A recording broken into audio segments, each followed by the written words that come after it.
Senator Afnanullah साहब हमारे साथ हैं, उन्हें शामिल गुफ्तगू करते हैं। बहुत शुक्रिया अफनानुल्लाह साहब हमें ज्वाइन करने के लिए। आप अपनी राय का इजहार भी कर रहे थे सेनेट में, क्या कहते हैं ये जो करारदाद पेश की गई है, ये क्यों पेश की गई? इंतखाबात मुलतवी होने चाहिए?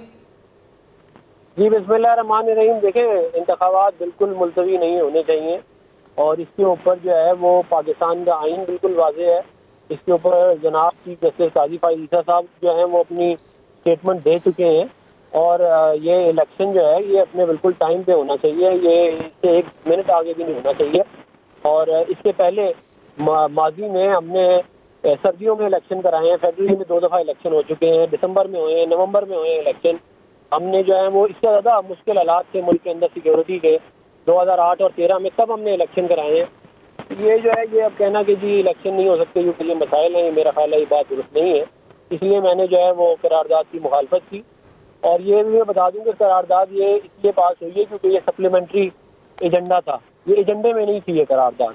ये तो जब हम उधर बैठे हुए थे तो मैं इत्तेफाक से वहाँ पे बैठा हुआ था, मैं क्योंकि जुम्मे के बाद नॉर्मली इजलास होता नहीं है, तो उस वक्त ये जो है ये आ गई। तो वो मैंने किसी और टॉपिक पे बात करनी थी लेकिन फिर मैंने इस पर भी बात की, तो उसके अंदर फिर ये तमाम बात डिस्कस हुई। और ये जो है ये करारदाद जो है इसमें उस वक्त जब ये पेश की गई तो उस वक्त तकरीबन 70 से 75% हाउस खाली था, बल्कि इससे भी ज़्यादा यार। और इसके अंदर जो है वो आप जैसे आपने कहा कि जो है वो इंडिपेंडेंट सेनेटर थे वो थे और कुछ बाप पार्टी थी और कुछ जो है वो पीटीआई के और कुछ और पार्टियों के लोग थे। लेकिन बाय एंड लार्ज अगर ये मेरा ख्याल है कि अगर फुल हाउस में आती और एजेंडे के साथ आती तो ये कभी भी एक्सेप्ट ना होगा। सेनेटर अफनानुल्लाह साहब, ये भी कहिएगा, जिस तरह से आप बात करें एजेंडे में नहीं थी करारदाद, इंतखाबात मुलतवी नहीं होने चाहिए, ये भी आपकी जानिब से कहा गया है।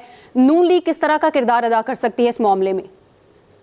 देखिए, हमारा ये किरदार है कि हम जो है वो इंश्योर करें कि पाकिस्तान के अंदर अवामी मुफाद जो है वो उसको कोई वो ना खराब ना कर सके। ये इस मुल्क के 25 करोड़ लोगों का राइट है कि इलेक्शन जो है वो टाइम पे हो, उनका हक है कि ये मुल्क किस तरफ जाएगा। ये किसी के कोई अपनी ख्वाहिशात के मुताबिक ये नहीं कर सकता कि यूँ करें यूँ ना करें, भाई क्यों ना करें इलेक्शन।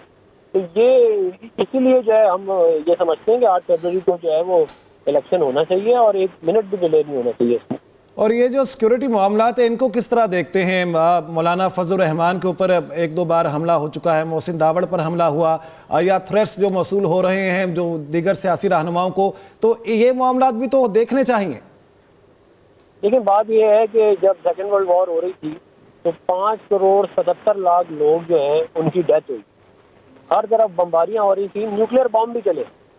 लेकिन उसके बावजूद इसमें अमेरिका में इलेक्शन हुआ, 1940 में बरतानिया में इलेक्शन हुआ, 1945 में बरतानिया में इलेक्शन हुआ। तो ये जो बड़ी जिंदा कौमें होती हैं वो ये थोड़ी है कि कोई मसाला थोड़े खराब हो जाए इलेक्शन आगे कर दो, इस तरह थोड़ी होता है। इसकी हमारे इधर हमारे रीजन में भी इसकी मिसालें मौजूद है कि एक जंगें चल रही थी लेकिन इलेक्शन हुए। ये जो है ये इससे लिंक करना मेरी समझ से बाहर है। बिलखुसूस आप इस बात को ध्यान में रखें कि 2008 और 13 में इस मुल्क के हालात बहुत ज़्यादा ख़राब थे जो आज के मुकाबले में, लेकिन फिर भी इलेक्शन हुए। ये जो है अवाम की जो राइट है उनका मामला है और जो है इलेक्शन बिल्कुल अपने वक्त के ऊपर जो है वो होने चाहिए। और अफनानुल्लाह साहब, ये जो आज करारदाद पेश की गई है, क्या पूरे सेनेट की राय के तौर पर इसको देखा जा सकता है या प्रैक्टिकली इसको इंड्यूस किया जा सकता है? देखिए, मैं इसको जो है वो नहीं समझता कि ये सेनेट का विल था, क्योंकि ये एक समझ लें आप एक शॉर्टकट तरीका है जो कि अनफॉर्चुनेटली अपनाया जाता है, बहुत दफ़ा अपनाया गया है मेरे सामने। वो ये है कि आप एजेंडे में आइटम डालते नहीं हैं, एक दिन पहले जो हमें एजेंडा दिया जाता है उसमें नहीं होता और उसी वक्त एजेंडे ये लाया जाता है। और उस वक्त अगर हाउस के अंदर ज़ाहिर है मुस्लिम लीग नून के लोग ना हो, पीपल पार्टी के काम हो, फिर ज़ाहिर है नेशनल पार्टी नहीं थी, बहुत सारी पार्टियाँ नहीं थी, तो वो जो है फिर ज़ाहिर है वो विल ऑफ द हाउस तो ना हुआ ना। विल ऑफ द हाउस तो ये था कि एजेंडे में आए, उसके बाद तमाम पार्टियां अपने अपने जो है वो डायरेक्शन लेके आए और फिर वो आगे वोट करें। सेनेटर अफनानुल्लाह साहब हमारे साथ मौजूद थे, आप हमें अपना वक्त दिया, आपने बहुत शुक्रिया आपका। सेनेट में इंतखाबात मुलतवी कराने की जो करारदाद है वो कसरत राय से मंजूर की गई। इलेक्शन कमीशन 8 फरवरी का इलेक्शन शेड्यूल मुअत्तल करे, ये भी करारदाद में कहा गया।